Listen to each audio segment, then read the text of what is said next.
Hello friends, welcome to your class of important concept for the CA final.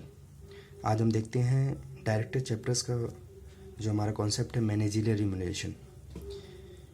इसके क्या provision है, companies कैसे अपने मैनेजरियल पर्सन को पेमेंट करती है, रिम्यूनरेशन कैसे देती है। ठीक है, तो मेनली हमें दो सिचुएशन देखनी है यहाँ पे कि in the case of company having the profit, means company profit earn कर रही है। ठीक है, और दूसरी बात यह है कि कंपनी अगर प्रॉफिट अर्न नहीं कर रही है, in case of the company having no profit या इनएडिक्वेट प्रॉफिट है, तो वो कैसे पेमेंट करेगी। तो अगर कंपनी प्रॉफिट अर्न कर रही है, ठीक है, ये प्रोविज़न हमें सेक्शन 197 में पढ़ना है। अगर कंपनी प्रॉफिट अर्न नहीं कर रही है तो ये हम पढ़ेंगे शेड्यूल 5 में, या फिर वो कंपनी चाहे तो सेंट्रल गवर्नमेंट से परमिशन लेके पेमेंट कर सकती है। ठीक है, तो आइए देखते हैं पहले हम section 197। Section 197 of the companies act 2013 कहता है कि जो हमारी ओवरऑल मैनेजरियल रिम्यूनरेशन होगी वो 11% ऑफ द नेट प्रॉफिट होगी। इसका मतलब मैक्सिमम हम अपने नेट प्रॉफिट का 11% पेमेंट कर सकते हैं। ठीक है, अब वो 11% के अंदर ही हमें जो भी पेमेंट है, जो भी हमारे पर्सन है, उनको पेमेंट करनी है। ठीक है, तो जैसा कि हम जानते हैं कंपनी में हमारे कुछ सीनियर पर्सनस होते हैं, जैसे managing director, whole time director, manager. ठीक है, तो जो इनको पेमेंट जाएगी, अगर इनमें से कोई एक है कंपनी में, तब तो उन्हें देंगे हम maximum 1% of the net profit, maximum. ठीक है, अगर ये मोर देन 1 है, ठीक है, तो इन्हें देंगे फिर हम 10% ऑफ द नेट प्रॉफिट दे सकते हैं मैक्सिमम। ठीक है, अब बात करते हैं हम ऑर्डिनरी डायरेक्टर जो इनके अलावा हैं, उनको जो पेमेंट जाएगी वो जाएगी अगर ये पर्सन, सीनियर पर्सन उस कंपनी में है, यानी managing director, whole time director या मैनेजर कोई भी अगर उस कंपनी में है, उस केस में हम ऑर्डिनरी डायरेक्टर को जो पेमेंट करेंगे वो मैक्सिमम करेंगे 1% ऑफ द नेट प्रॉफिट। अगर ये पर्सन कंपनी में नहीं है, फिर हम जो पेमेंट हमारी जाएगी वो जा सकती है 3% ऑफ द नेट प्रॉफिट। अब ये कई बार ये दिक्कत होती है रिमेंबर करने में, तो आइए देखते हैं इसका एक कॉन्सेप्चुअल फॉर्मेट कैसे बनता है कि हम इसको रिटेन कर सकते हैं। अब देख पा रहे होंगे कि मैक्सिमम तो हमारी 11% है। ठीक है, और उसमें से हमें प्रायोरिटी, वाजिब सी बात है, हमें अपने एमडी, होल टाइम डायरेक्टर और मैनेजर को देना है। तो यानी इनके लिए हमें 5 से 10 तक का एरिया ओपन रखना है। तो अगर ये मोर देन 1 है, अगर 10% तक की पेमेंट इन्हें चली गई, तो फिर बैलेंसिंग हमारे टोटल में से कितना रह जाता है, फिर 1%, सिर्फ 1% रह जाता है। तो हमारे पास ऑप्शन इतना है कि हम सिर्फ ओनली 1% पे कर सकते हैं। और जैसे ही हम अगर इनको 10% कर दिया मैक्सिमम और इनको 1% कर दिया, तो हमारे कंप्लीशन, हमारी जो ये स्लैब है कंप्लीट हो गई। ठीक है, तो इस तरीके से आप देख सकते हैं कि जिस कंपनियों में managing director, whole time director या मैनेजर हैं, वहाँ पे हम ऑर्डिनरी डायरेक्टर को मैक्सिमम 1% कर सकते हैं। हाँ, अगर ये लोग नहीं हैं तो फिर थोड़ा सा इनको एक्सटेंशन मिला है कि आप 3% तक ले लो। ठीक है, अच्छा, इसमें कुछ और भी बातें हैं, जैसे सेटिंग फीस की बात करते हैं। आप जैसे जानते हैं कि कोई डायरेक्टर जो बोर्ड मीटिंग करता है अटेंड, या फिर कमेटी ऑफ डायरेक्टर की जो मीटिंग अटेंड होते हैं, उनके लिए उनको पेमेंट जाती है 1 लाख रुपीज़ पर बोर्ड मीटिंग। ये भी मैक्सिमम ही होती है। ठीक है, ये इनके अलावा होती है, इनके अलावा पेमेंट कंपनियां पेमेंट कर सकती हैं। दूसरी बात ये कि ये जो रिम्यूनरेशन होता है ऊपर जो हम पढ़ रहे थे, ये 11%, 5%, 10%, 1%, 3%, अगर कंपनी अपने किसी ऊपर के जो ऑफिसर है उनको प्रोफेशनल कैपेसिटी में पेमेंट करती है, तो ये इसका पार्ट नहीं होगा, वो अलग से कर सकती है। यानी जैसे मान लीजिए आप कि कोई डायरेक्टर हमारा सीए है और एज ए सीए कोई प्रोफेशनल सर्विस देता है वो कंपनी को, तो वो इसका पार्ट नहीं होगा। ये जो हमने ऊपर रिम्यूनरेशन पढ़ा है उसका पार्ट नहीं होगा, अलग से कंपनी दे सकती है।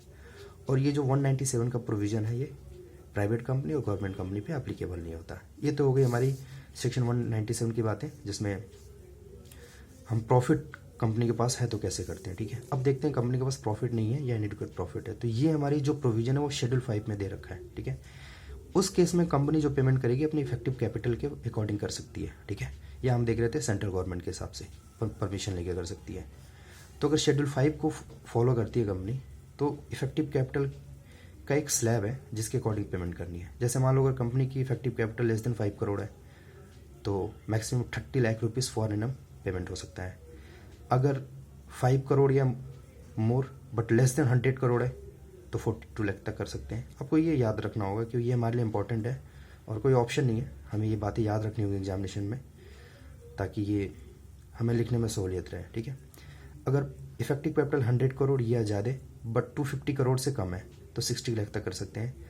अगर 250 करोड़ या उससे ज़्यादा है तो फिर हम 60 लाख प्लस 0.1% ऑफ द, ये हमारा परसेंट है, 1% ऑफ द इफेक्टिव कैपिटल की पेमेंट हो सकती है। और इनके लिए हमें 2 कंडीशन फॉलो करनी है।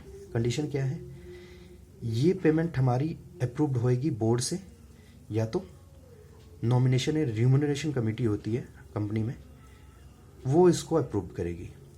और दूसरी बात और कि प्रीवियस फाइनेंशियल ईयर में कंटिन्यूस 30 डेज तक इन पेमेंट की डिफ़ॉल्ट नहीं होनी चाहिए। कौन सी पेमेंट है ये, डेट, पब्लिक डिपॉजिट, डिवेंचर्स और interest on in all this payments, ठीक है।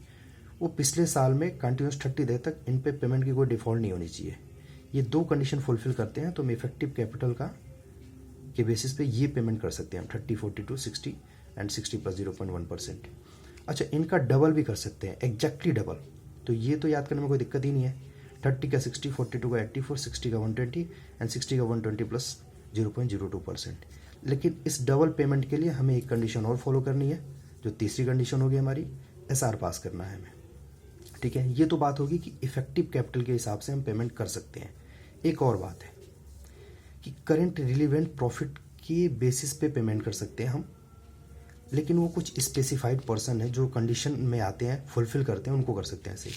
वो कौन होगा, अगर वो मैनेजरियल रिम्यूनरेशन, जो मैनेजरियल पर्सन है हमारा, ठीक है, वो सिक्योरिटी होल्डर 5 लाख या उससे ज़्यादा का नहीं है, एम्प्लॉय डायरेक्टर नहीं रहा है कंपनी का, या रिलेटेड टू डायरेक्टर या प्रोमोटर ऑफ द कंपनी नहीं रहा है during 2 year prior to his appointment. यानी आज के डेट में जब हम रिम्यूनरेशन पे कर रहे हैं, उसके पिछले 2 सालों में वो 5 लाख से ज़्यादा की सिक्योरिटी होल्ड नहीं कर रहा है, ठीक है, एम्प्लॉय या डायरेक्टर नहीं रहा कंपनी का, रिलेटेड टू डायरेक्टर प्रोमोटर नहीं रहा। अगर ये कंडीशन फुलफिल करता है तो हम उसको करेंट रिलीवेंट प्रॉफिट के अकॉर्डिंग पेमेंट कर सकते हैं। कितना, 2.5% of the current relevant profit. फिर हमें ये 2 कंडीशन तो फुलफिल करनी है, बोर्ड या NRC से परमिशन लेनी है, एंड वो डिफ़ॉल्ट वाली कंडीशन जो प्रीवियस फाइनेंशियल ईयर की है वो फुलफिल करनी है। तो हम करेंट रिलीवेंट प्रॉफिट का 2.5% उसको दे सकते हैं। और तीसरी कंडीशन SR पास करके उसको 5% तक भी दे सकते हैं, ठीक है। लेकिन कंडीशन है ये इसी पर्सन को दे सकते हैं जो पिछले 2 सालों में, आज के डेट में पेमेंट कर रहे हैं मुझसे, तो पिछले 2 सालों में वो 5 लाख या ज़्यादा सिक्योरिटी ना उसके पास, एम्प्लॉय डायरेक्टर ना हो, यानी नया पर्सन है, क्या कह सकते हो, क्या पिछले इन लास्ट 2 ईयर में आया हुआ बंदा है वो, उसे पेमेंट कर सकते हैं हम इस तरीके से। अब ये 2 चीज़ें हैं क्या, effective capital and current Leivand profit. Effective capital हम जब कैलकुलेट करते हैं तो आप देख सकते हैं यहाँ पे कैलकुलेशन इफेक्टिव कैपिटल, इसमें हमारा पेड अप कैपिटल आ जाता है, सिक्योरिटी प्रीमियम अकाउंट आ जाता है, reserve and surplus, loan and जो हमारे लॉन्ग टर्म लोन्स होते हैं एंड डिपॉजिट्स वो आ जाती हैं। इसमें से हम डिडक्ट कर देते हैं non trade investment, accumulated losses and preliminary expenses जो राइट ऑफ नहीं हो रखी हैं। तो ये कैलकुलेट करते हैं और इस पे हम ये जो हमारा पोर्शन आता है इसके अकॉर्डिंग पेमेंट करते हैं। और करेंट रिलेवेंट प्रॉफिट क्या होगा, वो हमारा होगा इस साल का profit without set of the loss of the previous year, मतलब एकदम प्योर प्रॉफिट इस ईयर का, उसमें से कोई लॉस नहीं सेट ऑफ किया हमने, ठीक है। अच्छा, ये हम पढ़ रहे थे शेड्यूल 5। शेड्यूल 5 का हम पार्ट 2 पढ़ रहे थे। पार्ट 2 में 3 सेक्शन है जो हमारे इस मैनेजरियल रिम्यूनरेशन के पॉइंट ऑफ व्यू से रिलेवेंट थे। सेक्शन 1 है वो यही कहता है कि जो मैक्सिमम होगा वो 197 तक की दे सकते हैं, यानी 11% तक का, ठीक है। सेक्शन 2 में हमने पढ़ा कि इफेक्टिव कैपिटल के स्लैब के अकॉर्डिंग देंगे, ठीक है। और सेक्शन 3 में पढ़ा हमने ये चीज़ें। अब देखते हैं हम सेक्शन 3 में ये स्पेशल सर्कमस्टेंसेस हैं कि हम कुछ एक्स्ट्रा पेमेंट कर सकते हैं। वो कौन है, एनी अदर कंपनी है जो चाहे तो वो एक्स्ट्रा पेमेंट कुछ कर सकती है, ठीक है, ऊपर जो हमने पढ़ा उसके अलावा।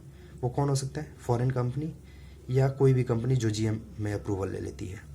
अगर कोई नई कंपनी है तो वो 7 सालों तक अपने मैनेजर पर्सन को कुछ एक्स्ट्रा पेमेंट कर सकती है। या सिक कंपनी है वो 5 सालों तक अप टू 2 टाइम्स, जो ऊपर हमने लिमिट पढ़ी है, मैक्सिमम के अलावा भी 2 टाइम की पेमेंट कर सकती है। लेकिन ये फिक्स होगी, board of industrial and financial reconstruction board होती है, इसके थ्रू वो फिक्स की जाएगी। तो फिर ये एक्स्ट्रा पेमेंट भी जा सकती है, ठीक है। पर इसमें कुछ 2 बातें हैं वो हमें याद रखनी होती हैं। कंडीशन है कि सर्टिफिकेट कंपनी प्रोवाइड करेगी कि क्रेडिटर हैव नो ऑब्जेक्शन, ठीक है। ये हमारे जो CS होते हैं वो हमें दे देते हैं सब सर्टिफिकेट, उनसे हमें ये लेना होता है। या इस बात की सर्टिफिकेट होगी कि कोई डिफ़ॉल्ट नहीं हो गया हमारा पेमेंट ऑफ द क्रेडिटर के लिए, ठीक है। तो इस तरीके से हमने देखा कि कंपनी मैनेजरियल रिनोवेशन की पेमेंट कैसे करती है, ठीक है। Hope this video is very helpful for you, and this sole topic is very important for the examination point of view for the November 2016 examination. So thanks for your valuable time. Thank you.